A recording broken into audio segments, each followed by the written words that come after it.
Hello बच्चों, आज हम लोग क्लास 10th मैथमेटिक्स में क्रॉस मल्टीप्लिकेशन मेथड के बारे में बात करेंगे। ठीक है बच्चों, ये जो क्रॉस मल्टीप्लिकेशन मेथड है ये बिल्कुल सिमिलर है ग्राफिकल मेथड के जैसा। मतलब जब हम लोग ग्राफिकली कोई सॉल्यूशंस फाइंड करते हैं तो सबसे पहले कंडीशन ऑब्टेन करते हैं, क्या कौन सी कंडीशन आ रही है उसके रिस्पेक्ट में फिर ग्राफ आगे प्लॉट किया जाता है। जैसे यदि नो सॉल्यूशन आ रहा है तो फिर हम लोग ग्राफ प्लॉट नहीं करते हैं, केवल कोइंसिडेंट लाइंस और इंटरसेक्टिंग लाइंस, मतलब इनफाइनाइटली मेनी सॉल्यूशंस और नो यूनिक सॉल्यूशन के लिए हम लोग ग्राफिकली सॉल्यूशंस फाइंड करते थे। ये जो क्रॉस मल्टीप्लिकेशन मेथड है इसमें केवल यूनिक सॉल्यूशन की कंडीशन आएगी तो ही इसको अप्लाई करेंगे। ठीक है, तो इसकी जो शुरुआत होगी as it is graphical method जैसे ही होगी। देखिएगा, आपके पास सिस्टम ऑफ इक्वेशन इस स्टैंडर्ड फॉर्म में होना चाहिए। ऐसा जमाने के बाद आप क्या करें, कोफिशिएंट्स देख लीजिए क्या क्या आ रहे हैं। a1 कितना आ रहा है, b1 कितना आ रहा है और c1 कितना आ रहा है, a2 कितना है, b2 और c2। ठीक, इसके बाद क्या करना है, आपको रेशियोज चेक करना है। क्यों? क्योंकि रेशियोज के बाद ही आपको ये कोफिशिएंट्स के रेशियो के बाद ही क्लियर होगा कि कंडीशन कौन सी आ रही है, इनफाइनाइटली मेनी सॉल्यूशन आ रहा है, नो सॉल्यूशन आ रहा है या यूनिक सॉल्यूशन आ रहा है। कैसे चेक करते हैं, उसके लिए आप रेशियोज की वैल्यू निकालते हैं कि a1/a2 कितना आ रहा है, b1/b2 कितना आ रहा है और c1/c2 कितना आ रहा है। ठीक, उसके बाद ये क्लियर होता है। बच्चों आपको पता होगा ये रेशियोज के बेसिस पर तीन कंडीशन हमारे पास आ जाती हैं। पहली कंडीशन ये आ सकती है कि a1/a2 is equals to b1/b2 is equals to c1/c2। दूसरी कंडीशन आ सकती है a1/a2 is equals to b1/b2 is not equals to c1/c2। और तीसरी condition, yes, a1/a2 is not equals to b1/b2। I hope सभी को पता होगा ये इनफाइनाइटली मेनी सॉल्यूशंस के लिए कंडीशन है, ये नो सॉल्यूशन की कंडीशन है और ये है यूनिक सॉल्यूशन की कंडीशन। ठीक है बच्चों, तो यदि ये वाली कंडीशन आती है किसी सिस्टम ऑफ इक्वेशन में रेशियोज के कंपैरिजन के बाद, तो ही हम लोग आगे क्रॉस मल्टीप्लिकेशन मेथड लगाएंगे। इनफाइनाइटली मेनी सॉल्यूशंस और नो सॉल्यूशंस के लिए हम लोग क्रॉस मल्टीप्लिकेशन मेथड यूज नहीं करेंगे। आई होप ये समझ में आ गया होगा। मतलब जब आप सिस्टम ऑफ इक्वेशंस के कोफिशिएंट्स निकालोगे, रेशियोज निकालोगे और कंडीशन चेक करोगे, इन तीनों में से यदि ये वाली कंडीशन आ रही है, मतलब यूनिक सॉल्यूशन की कंडीशन आ रही है, तो ही आप क्रॉस मल्टीप्लिकेशन मेथड लगाओगे। नो सॉल्यूशन और इनफाइनाइटली मेनी सॉल्यूशंस, ये किसके लिए है, ये मेनी सॉल्यूशन की कंडीशन है और ये किसकी कंडीशन है, ये नो सॉल्यूशन की कंडीशन है। तो बच्चों दोनों ही कंडीशन में आपको क्रॉस मल्टीप्लिकेशन मेथड अप्लाई नहीं करना है। फिर क्या करेंगे, केवल ये कंडीशन लिख करके उसको छोड़ दिया जाएगा। और यदि यूनिक सॉल्यूशन की कंडीशन आ रही है तो फिर क्रॉस मल्टीप्लिकेशन मेथड स्टार्ट करेंगे। अच्छा, अब देखते हैं कि मान लीजिए कोई क्वेश्चन हमारे पास है और इसमें ये वाली कंडीशन आ गई। चलो इसके ऊपर बात करते हैं, ये वाली कंडीशन के ऊपर। आगे फिर क्रॉस मल्टीप्लिकेशन मेथड कैसे वर्क करती है। ठीक है, तो बच्चों ये कंडीशन यदि आ जाती है, कौन सी, if a1/a2 is not equals to b1/b2, तो हम लोग यहां लिख देंगे system of equations has unique solution. ठीक है, system of equations has unique solution and we need to find this unique solution by using cross multiplication method. तो बच्चों क्रॉस मल्टीप्लिकेशन मेथड क्या है, बहुत ध्यान से सुने। यूजिंग क्रॉस मल्टीप्लिकेशन मेथड, यहाँ हेडिंग लगाना पड़ेगा हमको, using cross multiplication method, cross multiplication method.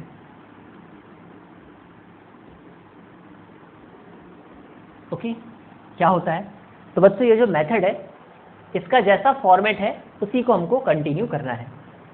ठीक है ना, बहुत ध्यान से सुनिएगा, इसमें कुछ नहीं करना होता। हम लोगों को x upon something is equal to y upon something is equal to 1 upon something, ये लिखना होता है। अब यहाँ पर क्या आएगा ये आपको बताया जा रहा है, बहुत ध्यान से सुनिएगा। पूरी क्रॉस मल्टीप्लिकेशन मेथड इसके डिनोमिनेटर की वैल्यू पर ही भेज दे। एक बार फिर से देख लीजिए क्या क्या लिखा गया है।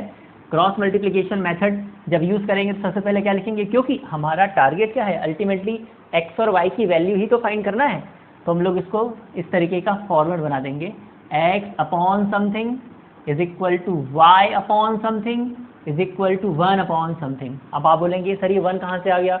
आप देखते हैं यहाँ पर x यूज़ हुआ है, यहाँ पर y को वेरिएबल यूज़ हुआ है, यहाँ पर कोई भी वेरिएबल यूज़ नहीं हुआ है, इसलिए हम लोगों ने 1 रखा हुआ है।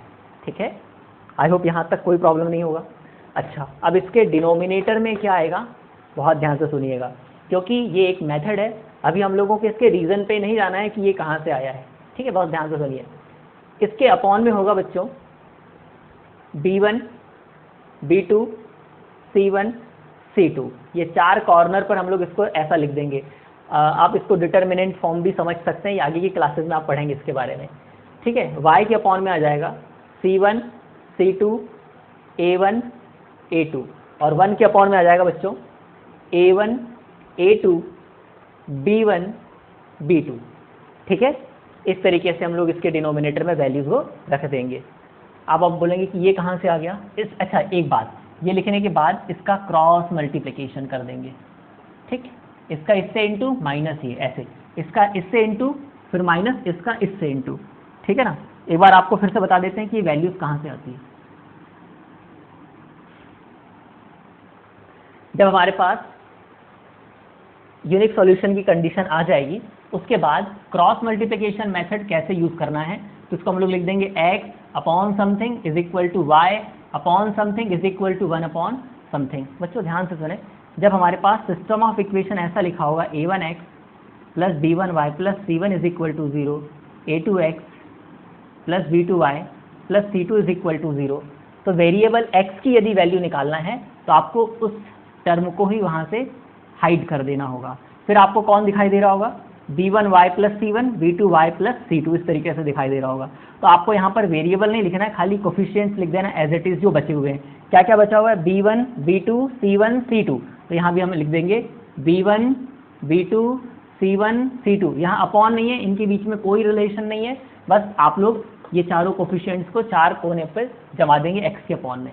अच्छा भाई, अच्छा ये देखिए y के लिए क्या होगा, जब हम लोग y की बात करेंगे तो उसके अपॉन में क्या क्या आ जाएगा भाई, y को हाइड कर देंगे तो उसके बाद आपको क्या दिखाई दे रहा है, a1 a2 c1 c2।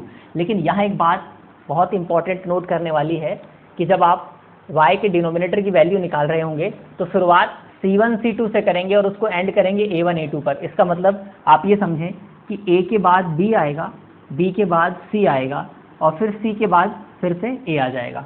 ठीक है, तो जब हम लोग इस टर्म की बात करेंगे y के डिनोमिनेटर की, तो इसको हाइड कर देंगे। इसको हाइड करने के बाद आपको a1 c1 a2 c2 दिखाई दे रहा होगा, तो यहाँ हम लोग c1 c2 लिखेंगे पहले। ठीक है, ये याद रखना, c1 c2 और फिर a1 a2 याद रहेगा। y के डिनोमिनेटर में c1 c2 a1 a2 लिखना है। उसके बाद 1 के अपॉन में क्या आ जाएगा, तो इसको हाइड कर देंगे। तो यहाँ तो क्लियर दिख रहा है आपको, a1 a2 b1 b2, सीधे लिख देंगे यहाँ पर a1 a2 b1 b2। क्या ये समझ में आ रहा है? जब x वेरिएबल के डिनोमिनेटर की बात करेंगे तो इसको हाइड कर देंगे, तो ये लोग दिखाई देंगे। फिर y की बात करेंगे तो हमको ये इस तरीके से दिखाई देगा, लेकिन शुरुआत c1 c2 से करेंगे। ठीक है ना, फिर इसको हाइड कर देंगे तो हम लोगों को कांस्टेंट के डिनोमिनेटर की वैल्यू मिल जाएगी। इसके बाद क्या करना है बच्चों, इसके बाद हमें इस क्रॉस मल्टीप्लिकेशन मेथड का नाम कंप्लीट करना है ऐसे, क्रॉस मल्टीप्लिकेशन b1 का c2 से इंटू करेंगे, उसके बाद माइनस b2 का c1 से इंटू करेंगे। ठीक, वैसे यहाँ देख सकते हैं c1 का a2 से इंटू करेंगे, माइनस, मैं एक बीच में माइनस बोल रहा हूँ, उसको भी आप फोकस करें ठीक से, c2 a1, a1 का b2 से इंटू करेंगे, a2 का b1 से इंटू करेंगे, बीच में माइनस साइन रहेगा। क्या होगा देखिए ध्यान से, ये हो जाएगा x अपॉन b1 c2, है ना भाई, b1 का c2 से इंटू करें तो उसको क्या लिख देंगे, b1 c2 और फिर यहाँ पर यूज़ करेंगे नेगेटिव साइन। बच्चों ये मेथड है, इसलिए आप इसको ध्यान रखें, फिर यहाँ पर माइनस साइन आ जाएगा। उसके बाद b2 का c1 से इंटू कर देंगे, b2 c1 is equal to y upon, सोचिए क्या आ जाएगा, c1 a2 minus C2 A1 is equal to 1 upon A1 B2 minus A2 B1। क्या ये समझ में आया? x का डिनोमिनेटर कैसे डिसाइड किया, y का डिनोमिनेटर कैसे डिसाइड किया, कांस्टेंट का डिनोमिनेटर कैसे डिसाइड किया? क्लियर है आपको एक बार? अच्छा, एक और बात, फिर हम लोगों ने क्रॉस मल्टीप्लिकेशन किया B1 का C2 से, B2 का C1 से, और उनके बीच में कौन सा साइन रहेगा? माइनस। ठीक है ना? इस तरीके से मान लो आप भूल गए तो ऐसे भी याद रख सकते हैं। एक बार फिर से क्रॉस मल्टीप्लिकेशन बता दें। चलिए इस प्रोसेस को मैं फिर से एक बार आपको एक्सप्लेन कर रहा हूँ, ध्यान से देखना। ठीक है बच्चों, क्रॉस मल्टीप्लिकेशन मेथड हमको यूज करना है। ठीक, तो कैसे यूज करेंगे? उसके लिए हम लोगों को x के अपॉन में कुछ लिखना होगा, ये मेथड है। y के अपॉन में कुछ लिखना होगा, इज इक्वल टू 1 अपॉन कुछ लिखना होगा। ठीक है, क्योंकि हमको x और y की वैल्यू चाहिए। अच्छा, अब x के डिनोमिनेटर में क्या आएगा ये डिसाइड करने के लिए हम लोग स्टैंडर्ड फॉर्म के पास चले जाएंगे, जो कि a1x plus b1y plus c1 is equal to 0 है, a2x plus b2y plus c2 is equal to 0 है। तो बच्चों, जब आप x के डिनोमिनेटर की बात करेंगे तो इसको हाइड कर देंगे, तो आपको क्या क्या दिखाई दे रहा है? b1 b2 c1 c2, तो उसको यहाँ लिख देंगे हम लोग b1 b2 c1 c2, और फिर आपको पता है इसका इससे इंटू करना है, माइनस इसका इससे इंटू कर देना है। ठीक, जब y के डिनोमिनेटर के लिए आप वैल्यूज लिखेंगे तो ये ध्यान रखना है कि हम लोग पहले c1 c2 उसके बाद a1 a2 लिखेंगे। c1 c2 a1 a2 है ना भाई, c के बाद a आता है, a के बाद c करेंगे तो वो ऑर्डर गलत हो जाएगा। अच्छा भाई, अब 1 के अपॉन में क्या आएगा? तो ये कांस्टेंट टर्म को हाइड कर देंगे, तो हमको क्या दिखाई दे रहा है? a1 a2। आप बोलेंगे सर a1x a2x दिख रहा, वहाँ पर वेरिएबल नहीं लिखना है, हमको केवल कोफिशिएंट्स को लिखना है। तो हम लोगों ने इसको हाइड कर दिया, क्या दिख रहा है? a1 a2 और b1 b2, a1 a2 b1 b2। क्या करना है इनका? Cross multiplication. ठीक है, इस तरीके से। और बीच में कौन सा साइन आता है? Negative sign. फिर से देख लीजिए, हो जाएगा x अपॉन b1 का c2 से इंटू कर देंगे तो हो जाएगा b1 c2, उसके बाद कौन सा साइन यूज करना है? Minus b2 c1। जब हम लोग क्वेश्चन सॉल्व करेंगे बच्चों तो ये बहुत आसान लगेगा आपको। Is equal to y upon, बोलिए, c1 a2 minus c2 a1 और 1 अपॉन a1 का b2 से इंटू करेंगे तो a1 b2 minus a2 b1। ठीक है, ये फॉर्मेट आ गया। अब सबसे इंपॉर्टेंट बात, ये नेगेटिव साइन ध्यान रखिएगा आप लोग, और ये क्रॉस मल्टीप्लिकेशन। बस इस प्रोसेस के नाम के कारण, इस प्रोसेस के कारण ही इस मेथड का नाम क्रॉस मल्टीप्लिकेशन रखा गया है। क्या यहाँ तक क्लियर है? जब हम लोग इस मेथड को किसी क्वेश्चन पर अप्लाई करेंगे तो ये बहुत आसान लगेगा आपको, तय मानिए। ठीक, अच्छा सर, अब आगे x और y की वैल्यू नहीं, इसके बाद अब आपको ध्यान से सुनना है एक बात और। मान लो बच्चों a is equal to b is equal to 2 ऐसा कहीं लिखा हुआ है, तो इसका मतलब क्या होता है? a की भी वैल्यू 2 के इक्वल है और b की भी वैल्यू 2 के इक्वल है। ठीक है, ये बात आप हमेशा ध्यान रखें। यानी इसका मतलब हो जाएगा a इज इक्वल टू 2 और b इज इक्वल टू भी 2। बच्चों यहाँ पर भी ऐसी सिचुएशन आ रही है, देखिएगा ध्यान से क्या हो रहा है। ये तो वेरिएबल हो गया, ये भी वेरिएबल वाला हो गया, और ये है कांस्टेंट। यहाँ पर तो सारे नंबर ही होंगे, तो हम लोग एक बार इस वेरिएबल को इस कांस्टेंट से इक्वेट करवा देंगे, उसके बाद फिर वाले वेरिएबल को इस कांस्टेंट से इक्वेट करवा देंगे। ठीक, यानी ऐसे हम लोग लिख देंगे, इफ, मैं यहाँ से दो रास्ते कर दे रहा हूँ, if x upon b1 c2 minus b2 c1 is equal to, ये constant term 1 upon a1 b2 minus a2 b1। ठीक, then x is equal to क्या आ जाएगा बताओ? x के डिनोमिनेटर की जो वैल्यू है ये ट्रांसफर हो जाएगी ऊपर, ये चला जाएगा ऊपर और आपको x की वैल्यू मिल जाएगी, है ना? बहुत ही आसान सी मेथड। इसको उठा के यहाँ शिफ्ट कर देते हैं तो हो जाएगा b1 c2 minus b2 c1 upon ये डिनोमिनेटर वाली value a1 b2 minus A2B1। क्या ये समझ में आया? इसको उठा के हम लोगों ने यहाँ ट्रांसफ़र कर दिए वाली वैल्यू को, ठीक, 1 के पास 1 से इंटू होगा तो ये आ जाएगा। अच्छा, ऐसा y के लिए भी हुआ होगा, बिल्कुल। हम लोग और क्या कर सकते थे, और y upon C1A2 minus C2A1 is equal to 1 upon, again भाई एक बार इस x वाली टर्म को इससे इक्वेट करवाएंगे, इसके बाद y वाली टर्म को इससे इक्वेट करवाएंगे। याद है मैंने अभी एक एग्जांपल दिया था आपको, a is equal to B is equal to, यदि 2 है तो a इज इक्वल टू भी 2 होता है और b इज इक्वल टू भी 2 होता है। तो हमने ऐसे किया ना इसको, एक बार मतलब वेरिएबल को कांस्टेंट से इक्वेट करवा दिया, एक बार फिर दूसरे वेरिएबल को कांस्टेंट से इक्वेट करवा रहे हैं, A1B2 माइनस A2B1। ठीक, जब आप इसको पहली बार देखेंगे थोड़ा टफ लग सकता है, लेकिन जब हम लोग इसको एक दो बार और देख लेते हैं, है ना भाई, इस मेथड को, तो ये फिर आसान लगने लग जाती है। स्पेशली जब क्वेश्चंस हो जाते हैं इसके ऊपर तो ये सबसे आसान होती है। देखिए कितनी आसानी से direct y is equal to क्या आ जाएगा, y का डिनोमिनेटर ट्रांसफर हो जाएगा यहाँ, हो जाएगा C1A2 minus C2A1 upon A1B2 minus A2B1। ठीक, x और y की जो वैल्यू आ रही है उसमें आप देख सकते हैं दोनों के डिनोमिनेटर सेम है, केवल न्यूमरेटर की वैल्यू अलग अलग है बस। ठीक है, एक बार फिर से देखें क्या किया हम लोगों ने, x upon something, y upon something, 1 upon something. ये ध्यान रखिएगा स्टैंडर्ड फॉर्म ये होना चाहिए, इज इक्वल टू में 0। ठीक है, उसके बाद क्रॉस मल्टीप्लिकेशन किया, B1C2 माइनस, है ना, B2C1, ये आ गया, C1A2 माइनस C2A1, तो ये आ गया, A1B2 माइनस A2B1, तो ये आ गया, ये फॉर्मेट आ गया। उसके बाद क्या किया हम लोगों ने, यहाँ से दो रास्ते हो गए, एक बार इस टर्म को इससे इक्वेट करवा दिया, इसको एक बार इससे इक्वेट करवा दिया, इसके बाद फिर y वाले को भी इससे इक्वेट करवाया, तो यहाँ पर ये दो रास्ते हो गए हैं। ठीक है, तो यहाँ से हमको x की वैल्यू मिल जाएगी और यहाँ से y की वैल्यू मिल जाएगी। आप जानते हैं ये A1 B1 C1 A2 B2 C2 इनके प्लेस पर क्या होंगे, नंबर्स होंगे, तो इनका कैलकुलेशन बहुत आसान हो जाएगा। ठीक है, ये स्टैंडर्ड फॉर्म था इस मेथड का, आई होप समझ में आ गया होगा।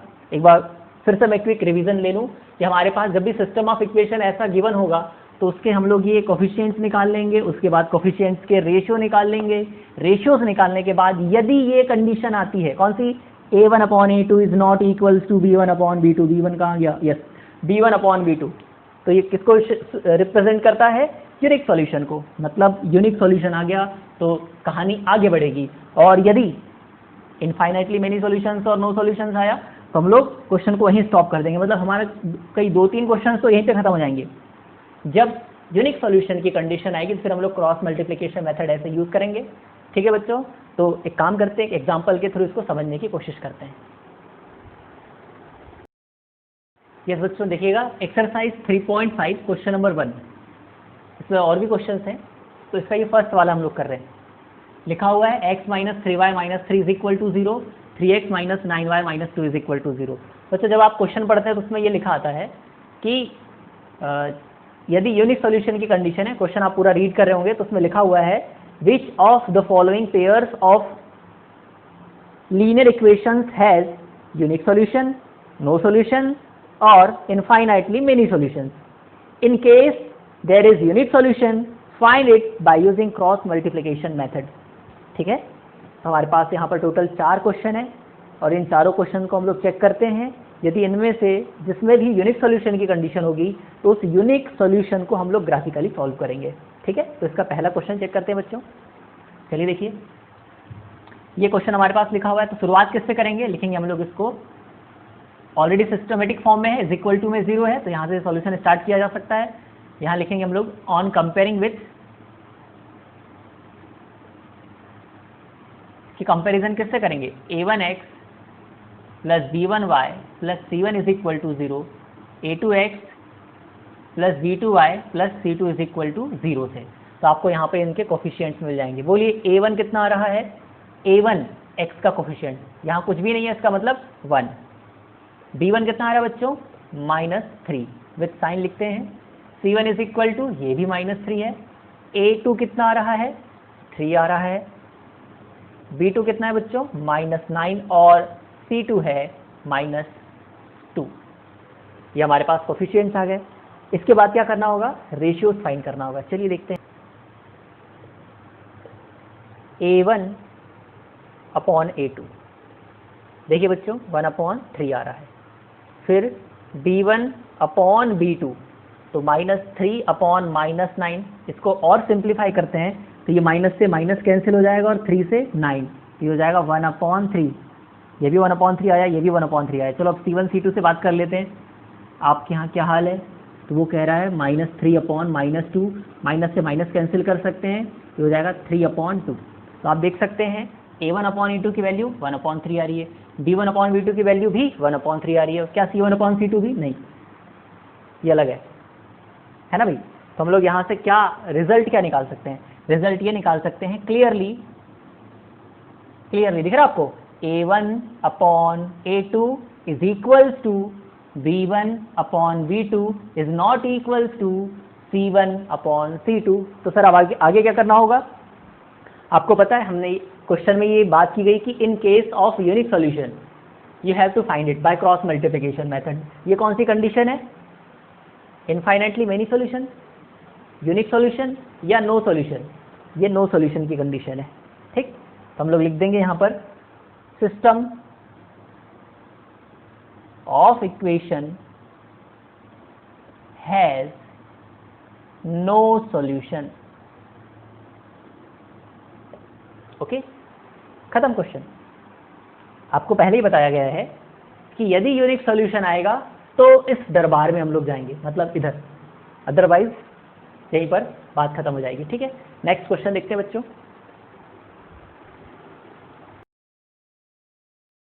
यस, ये सेकंड क्वेश्चन देखिए, शायद ही हमको मेहनत करने पर मजबूर कर सकता है, देखते हैं। तो यहाँ पर देखिए लिखा है 2x + y = 5, 3x + 2y = 8। सबसे पहले तो इसको स्टैंडर्ड फॉर्म में जमा के लिखते हैं। सॉल्यूशन में हम लोग लिखेंगे गिवन सिस्टम ऑफ इक्वेशन, क्या लिखा हुआ है, 2x + y, 5 को इधर ट्रांसफर कर दीजिए, -5 = 0, 3x + 2y -8 = 0। ये सबसे इंपॉर्टेंट चीज़ है कि C1 और C2 को इधर ट्रांसफर कर लेना है स्टैंडर्ड फॉर्म में। अच्छा, अब इसके बाद यस याद दिलाइए क्या होगा, comparison. Very good, comparing with A1x + B1y + C1 = 0, A2x + B2y + C2 = 0। तो चलिए बोलिए A1 कितना आ रहा है 2, B1 तो कुछ है ही नहीं 1, C1 -5, ठीक, A2 3, B2 2 और C2 -8। ओके, 8 का माइनस बढ़ा है 5 से, पॉइंट टू बी नोटेड। खैर आगे चलते हैं। अब यहाँ पर चेक करना होगा कि रेशियोज कैसे आ रहे हैं। Now checking the ratios, checking ratios of coefficients. तो A1/A2 की वैल्यू किसके बराबर आ रही है, 2/3, फुल स्टॉप। B1/B2 की वैल्यू क्या आ रही है, 1/2। ये काफ़ी दुखद समाचार है। A1/A2 is not equals to B1/B2, मतलब क्रॉस मल्टीप्लिकेशन मेथड के पास जाना होगा। चलते हैं अभी। फिर आ जाएगा C1/C2, निकाल लेते हैं भाई, माना कि इसकी ज़रूरत नहीं बट फिर भी, -5/-8 विच इज़ 5/8। क्या यहाँ तक क्लियर है बच्चों। हम लोग यहाँ से लिख देंगे कि मेनली A1/A2 और B1/B2 के ऊपर फोकस करते हैं, ये दोनों इक्वल नहीं है इनका रेशियो। तो हम लोग लिख देंगे here A1/A2 is not equals to B1/B2। और सबसे इंपॉर्टेंट बात कि system of equation has unique solution. चलिए अब यूनिक सॉल्यूशन आ गया तो इसका सॉल्यूशन फाइंड करना है, कैसे, यूजिंग क्रॉस मल्टीप्लिकेशन मेथड, ठीक है। क्रॉस मल्टीप्लिकेशन मेथड यूज करते हैं, उसको सॉल्व करते हैं। देखिएगा ध्यान से, x के अपॉन में ये चीज़ें हैं, y के अपॉन में ये है और 1 के अपॉन में ये है। तो आप जानते हैं A1 B1 C1 A2 B2 C2 की वैल्यूज यहाँ पे रख देते हैं। चलिए कहाँ से रखेंगे, यहाँ से नहीं, B1/, यहाँ पर इनके साथ अपॉन, माइनस, प्लस, कोई साइन नहीं है, केवल मल्टीप्लिकेशन के बाद नेगेटिव साइन आता है।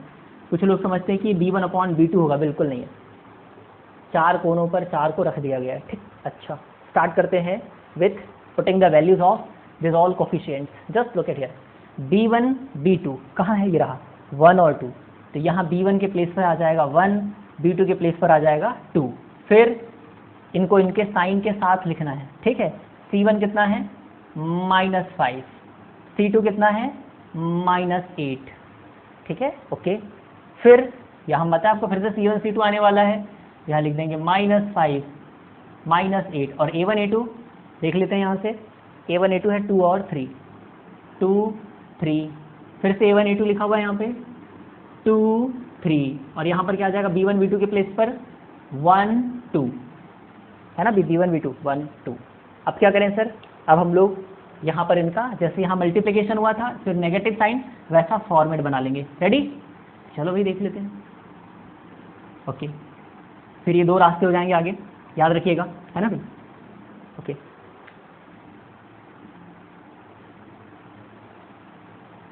ओके, तो ये क्रॉस मल्टीप्लिकेशन होगा, इसका इसके साथ माइनस इसका इसके साथ, ठीक है। इसका इसके साथ मल्टीप्लिकेशन टॉप टू बॉटम, फिर bottom to top, minus sign के साथ। 2 का इससे इंटू होगा, फिर 3 का इससे इंटू होगा माइनस, है ना। चलिए स्टार्ट करते हैं। Which implies that x upon, बच्चों पूरा पूरा लिख रहे हैं हम लोग, 1 इंटू -8, फिर ये फॉर्मूले वाला माइनस साइन है, ठीक, 2 into -5 is equal to y upon कितना होगा -5 इंटू 3, फिर ये फॉर्मूले वाला माइनस साइन, -8 इंटू कितना -8 इंटू 2, ठीक। इसके बाद इज इक्वल टू 1 अपॉन कितना 2 इंटू 2, फिर ये फॉर्मूले वाला माइनस साइन 3 इंटू 1, ठीक है। ये तीनों लोग इक्वल में, थोड़ा स्पेस कम था इसलिए यहाँ नीचे लिखा हुआ है, ठीक है ना। इसकी और उसकी वैल्यू ये आपको दिखाई दे रही होगी। चलिए अब क्या हो जाएगा, x अपॉन, थोड़ा तो सिंप्लीफाई कर सकते हैं, 8 1 जा -8, 2 5 जा 10। अच्छा 10 कैसा वाला आने वाला है, negative.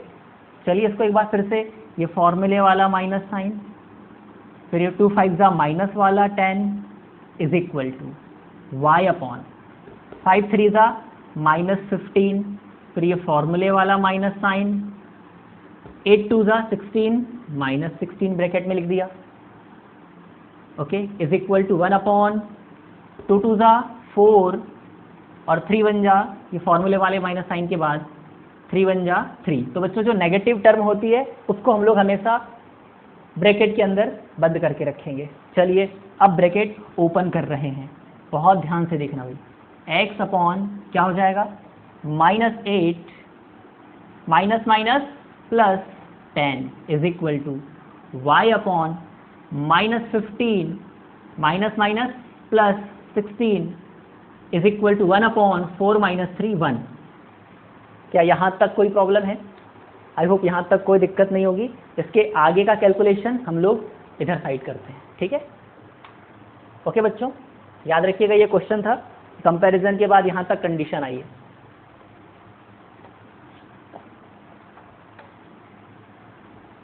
Okay, just look at here, क्या आ जाएगा यहाँ पर, x अपॉन -8 प्लस 10 कितना होगा, -8 प्लस 10 2 के इक्वल होगा, is equal to y upon -15 plus 16 sign of bigger number 1 is equal to 1 upon 1 का मतलब तो 1 ही होता है। अब यहाँ पर हम लोग कंडीशन लगा देंगे, इफ x, याद है आपको 2 रास्ते हो जाते हैं फिर, yes, x upon 2 is equal to this 1, then x is equal to, बोलो कितना भाई, 2 का इंटू 1 से हो जाएगा तो उसको डायरेक्ट 2 लिख दें, यस। और फिर if y upon 1 is equal to 1, then y is equal to 1 into 1 यानी कि 1। क्या ये समझ में आया बच्चों? सर ये वैल्यूज़ एक बार फिर से बता दीजिए। बच्चों जानबूझ के इस बार जो वैल्यूज़ मैंने रखा हुआ है इनको ब्रैकेट के अंदर क्लोज करके रखा हुआ है, अदरवाइज और थोड़ा शॉर्टकट में ये सॉल्व हो सकता था। कैसे हो सकता था ये समझ में आ गया आपको? अब थोड़ा शॉर्टकट में बता देते हैं कि सीधे सीधे इंटू करके कैसे लिखा जा सकता है। ठीक है, आपको प्लस माइनस का पता होना चाहिए। जैसे हम लोग ये वाली स्टेप एक्स्ट्रा में लिखे हैं, हम लोग डायरेक्ट भी लिख सकते थे -8 और ये 5 2 10 -10 इससे टकरा के +10 हो जाता, तो ये वाली स्टेप हमारी बच जाती, डायरेक्ट ये दिखाई देती। क्लियर है? इस तरीके से हम लोग इसको यूज़ करते हैं और हमारे x और y की वैल्यू आ जाती है। क्या बच्चों ये मेथड समझ में आ गई है? बाकी के जो 2 क्वेश्चन है उसको आप ट्राई करिए या फिर नेक्स्ट वीडियो में इनके बारे में हम लोग बात करेंगे। ठीक है, क्लियर है भाई? ओके ओके बच्चों एक बात बहुत ध्यान से सुने, मैं आपसे क्वेश्चन पूछ रहा हूँ जिसका आंसर आप कमेंट सेक्शन में दे सकते हैं। क्वेश्चन ये है, मान लीजिए मेरे पास एक इक्वेशन लिखी हुई है 2x + 3y + 4 = 0 और इसके प्लेस पर हम लिख दे रहे हैं यहाँ पर kx + 9y + 12 = 0। ठीक, हमारे पास ये एक सिस्टम ऑफ इक्वेशन गिवन है। मुझे बताइए कि मैं k की वैल्यू, ये जो k है ना, इस k की वैल्यू क्या रखूं? k की वैल्यू क्या होगी किस चीज़ के लिए? ताकि ये जो सिस्टम ऑफ इक्वेशन इसका इनफाइनाइटली मेनी सॉल्यूशन हो। तो मेनी सॉल्यूशन के लिए k = कितना होना चाहिए? ठीक, k = कितना होगा, ताकि मुझे मतलब इस सिस्टम ऑफ इक्वेशन का यदि हमको इनफाइनाइटली मेनी सॉल्यूशन चाहिए तो k की वैल्यू क्या होना चाहिए? ठीक है, बताइएगा इसका आंसर। ठीक है, इसके बाद हम लोग इस कॉन्सेप्ट पर बेस्ड आगे जो 2-3 क्वेश्चन हैं इनके बारे में डिस्कस करेंगे। समझ में आ गया? ओके।